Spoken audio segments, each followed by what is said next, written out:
হজ উমরায় শিশু হারানো রোধে নিরাপত্তা ব্রেসলেট চালু করল সৌদি আরব। তথ্য থাকবে অভিভাবকদের সঙ্গে দ্রুত যোগাযোগের। নারী চিকিৎসকের হিজাব খুলে চাপে বিহারের মুখ্যমন্ত্রী, পদত্যাগ দাবি বিরোধীদের। সূচি সুস্থ আছেন, ছেলের অভিযোগের জবাবে জানালো মিয়ানমারের জান্তা। 2021 সাল থেকে কারাবন্দী আছেন 80 বছর বয়সী এই নেত্রী। অস্ট্রেলিয়ায় হামলাকারী সাজিদ আকরাম পাকিস্তানি নয়, ভারতীয় নাগরিক, আইএস সংশ্লিষ্টতার তথ্য। পালাতে গিয়ে মেরুদণ্ড ভাঙলেন শান্তিতে নোবেলজয়ী মাসাদো, উপস্থিত থাকতে পারেননি পুরস্কার প্রদান অনুষ্ঠানে।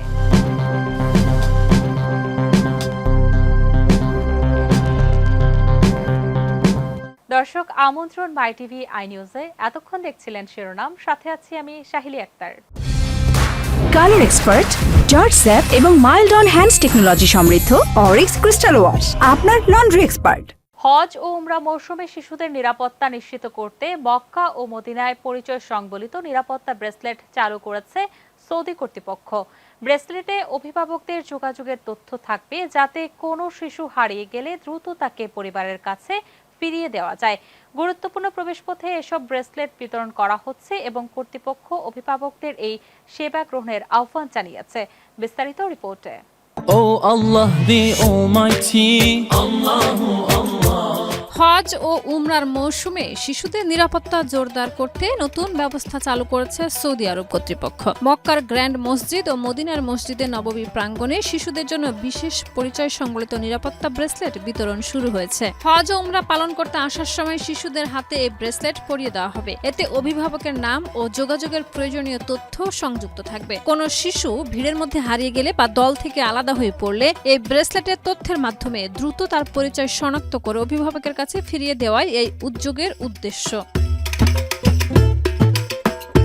ইতিমধ্যে ওমরাহ যাত্রীদের মধ্যে কিং আব্দুল আজিজ গেট ও কিং ফাহাদ গেট সহ গুরুত্বপূর্ণ প্রবেশ পথগুলোতে ব্রেসলেট বিতরণ শুরু হয়েছে। সেখানে দায়িত্বপ্রাপ্ত কর্মীরা অভিভাবকদের তথ্য নিবন্ধনে সরাসরি সহায়তা করছেন।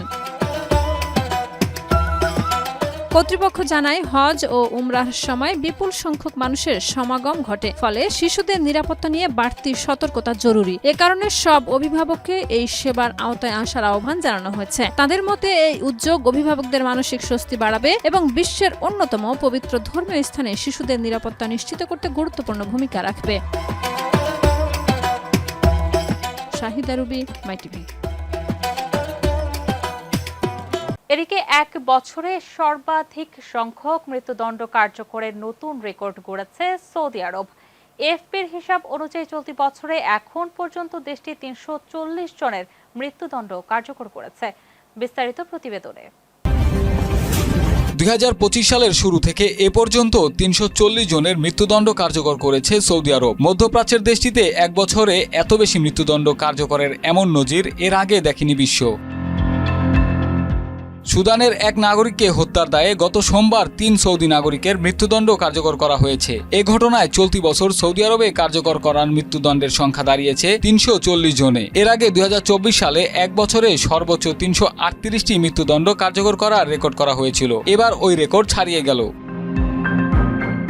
2025 সালে যাদের মৃত্যুদণ্ড কার্যকর করা হয়েছে তাদের মধ্যে 332 জনই মাদক সংক্রান্ত মামলায় দোষী সাব্যস্ত হন, যা মোট সংখ্যার 2/3 বেশি।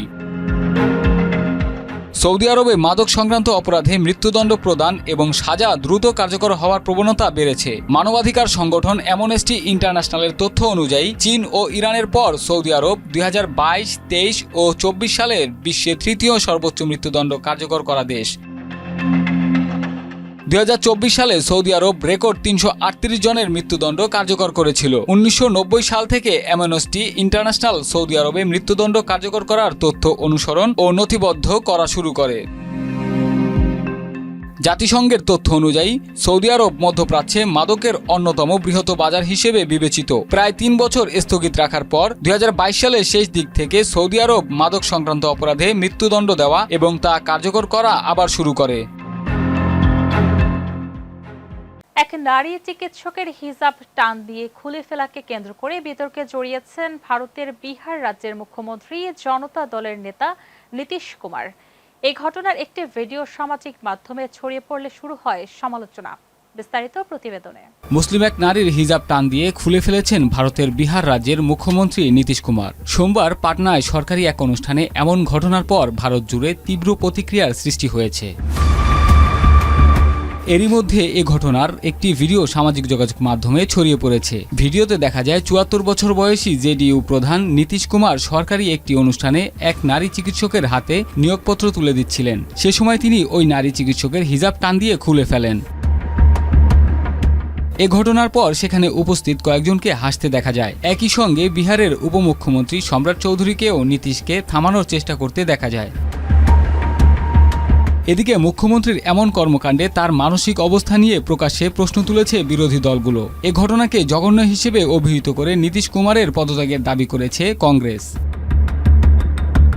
হিন্দুত্ববাদী বিজেপির সঙ্গে জোট করে মুখ্যমন্ত্রী হওয়া নীতিশের কড়া সমালোচনা করে বিরোধী দল আরজেডি এক বিবৃতি দিয়েছে। তারা বলেছে, পর্দা করা মুসলিম নারীর হিজাব খুলে ফেলে জেডিইউ এবং বিজেপি নারীকে শক্তিশালীকরণের নামে কী রাজনীতি করছে সেটি প্রকাশ করে দিয়েছে।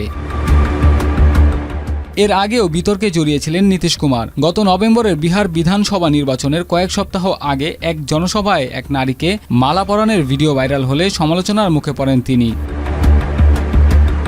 মিয়ানমারের কারাগারে বন্দী নোবেলজয়ী অং সান সুচির স্বাস্থ্য ভালো আছেন বলে জানিয়েছে জান্তা নিয়ন্ত্রিত গণমাধ্যম। তবে এর আগে তার ছেলে কিম অ্যারিস দীর্ঘদিন যোগাযোগ বিচ্ছিন্ন থাকায় মায়ের শারীরিক অবস্থা নিয়ে গভীর শঙ্কা প্রকাশ করেছিলেন। সামরিক অভ্যুত্থানের পর গ্রেপ্তার হওয়া ৮০ বছর বয়সী সূচি বর্তমানে বিভিন্ন অভিযোগে ২৭ বছরের কারাদণ্ড ভোগ করছেন, যেগুলো মানবাধিকার সংগঠনগুলোর মতে রাজনৈতিক উদ্দেশ্য প্রণোদিত। বিস্তারিত প্রতিবেদনে। মিয়ানমারের কারাগারে বন্দী শান্তিতে নোবেলজয়ী অং সান সুচির শারীরিক অবস্থা ভালো আছে বলে জানিয়েছে দেশটির জান্তা নিয়ন্ত্রিত গণমাধ্যম। ১৬ ডিসেম্বর প্রকাশিত এক বিবৃতিতে দাবি করা হয়, এর আগে সুচির ছেলে কিম অ্যারিস তার মায়ের স্বাস্থ্য নিয়ে গভীর উদ্বেগ প্রকাশ করেছিলেন। রয়টার্সকে দেওয়া এক সাক্ষাৎকারে তিনি বলেন, দীর্ঘদিন ধরে মায়ের কোনো খোঁজ খবর না পাওয়ায় তিনি শঙ্কিত। তার ভাষায়, সুচির শারীরিক অবস্থা ক্রমে অবনতির দিকে যাচ্ছে বলে তিনি আশঙ্কা করছেন।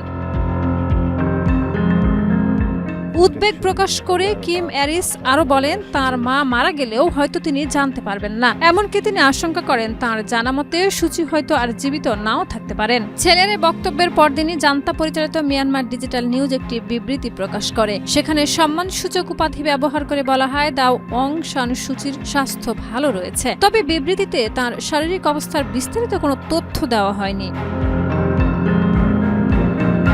২০২১ সালে মিয়ানমারের সামরিক অভ্যুত্থানের পর অং সান সুচিকে গ্রেপ্তার করা হয়। এরপর থেকে তিনি কারাবন্দী রয়েছেন। বর্তমানে ৮০ বছর বয়সী এই সাবেক নেত্রী রাষ্ট্রদ্রোহ, ঘুষ কেলেঙ্কারি ও ভোট জালিয়াতি সহ একাধিক অভিযোগে মোট ২৭ বছরের কারাদণ্ড ভোগ করছেন। মানবাধিকার সংগঠনগুলোর মতে রাজনৈতিকভাবে তাকে কোণঠাসা করতেই এসব অভিযোগ আনা হয়েছে।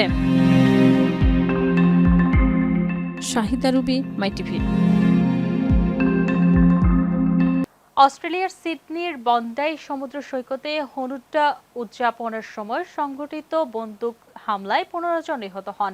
হামলাকারী ২ জন বাবা ছেলে। তাদের একজন ভারতীয় নাগরিক সাজিদ আকরাম, যিনি হায়দ্রাবাদের বাসিন্দা এবং দীর্ঘদিন ধরে অস্ট্রেলিয়ায় থাকলেও ভারতীয় পাসপোর্টধারী ছিলেন। হামলার সময় পুলিশের গুলিতে সাজিদ নিহত হন। তার ছেলে নাভিদ আহত অবস্থায় হাসপাতালে চিকিৎসাধীন রয়েছেন। অস্ট্রেলিয়ার সিডনির বন্ডাই সমুদ্র সৈকতে ভয়াবহ বন্দুক হামলার ঘটনায় ২ হামলাকারীর একজন ভারতীয় নাগরিক বলে নিশ্চিত করেছে ভারতীয় পুলিশ। তিনি তেলেঙ্গানার হায়দ্রাবাদের বাসিন্দা সাজিদ আকরাম। প্রায় ৩ দশক আগে অস্ট্রেলিয়ায় বসবাস শুরু করলেও তার কাছে এখনও ভারতীয় পাসপোর্ট রয়েছে বলে জানিয়েছে সংশ্লিষ্ট কর্তৃপক্ষ। ১৪ ডিসেম্বর ইহুদি ধর্মাবলম্বীদের হনুক্কা উদযাপনের সময় বন্ডাই সৈকতে হামলাটি ঘটে। এতে অন্তত ১৫ জন নিহত হন। অস্ট্রেলীয় পুলিশের ভাষ্য অনুযায়ী হামলাকারী ২ জন সম্পর্কে বাবা ও ছেলে। পুলিশ জানায়, হামলার সময় সাজিদ আকরাম পুলিশের গুলিতে নিহত হন। তার সঙ্গে থাকা ছেলে নাভিদ আকরাম গুরুতর আহত অবস্থায় বেঁচে যান এবং বর্তমানে পুলিশি পাহারায় হাসপাতালে চিকিৎসাধীন রয়েছেন। অস্ট্রেলিয়ার তদন্তকারীরা প্রাথমিক তদন্ত শেষে ঘটনাকে ইসলামিক স্টেট দ্বারা অনুপ্রাণিত একটি সন্ত্রাসী হামলা হিসেবে চিহ্নিত করেছেন। তেলেঙ্গানার পুলিশ জানায় সাজিদ আকরাম 1998 সালে ছাত্র ভিসায় অস্ট্রেলিয়া যান। তিনি হায়দ্রাবাদে বাণিজ্য স্নাতক সম্পন্ন করেন এবং প্রায় 27 বছর অস্ট্রেলিয়ায় বসবাস করলে ভারতের পরিবারের সঙ্গে তার যোগাযোগ ছিল সীমিত। পুলিশের দাবি, তার কথিত মৌলবাদী প্রবণতার সঙ্গে ভারতের কোনো কার্যকর বা আদর্শিক যোগসূত্র পাওয়া যায়নি।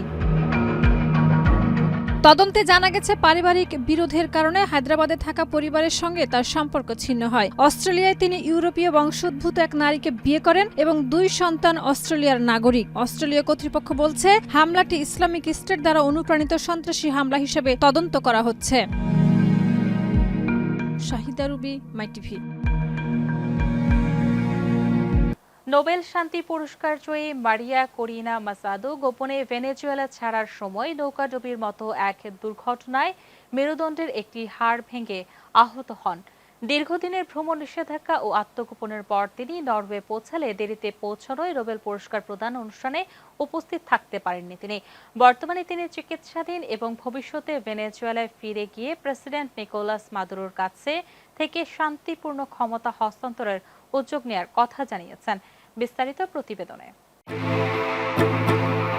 আলোচিত নোবেল শান্তি পুরস্কার জয়ী মারিয়া করিনা মাচাদো, যিনি আলোচনায় এসেছিলেন মার্কিন প্রেসিডেন্ট ডোনাল্ড ট্রাম্পের বিপরীতে শান্তিতে নোবেল জয় করে, সেই মাচাদো দেশ ছাড়ার সময় এক দুর্ঘটনায় পড়ে গিয়ে মেরুদণ্ডের একটি হাড় ভেঙেছেন। নোবেল শান্তি পুরস্কার গ্রহণের উদ্দেশ্যে গোপনে ভেনেজুয়েলা ত্যাগ করার সময় তিনি আহত হন।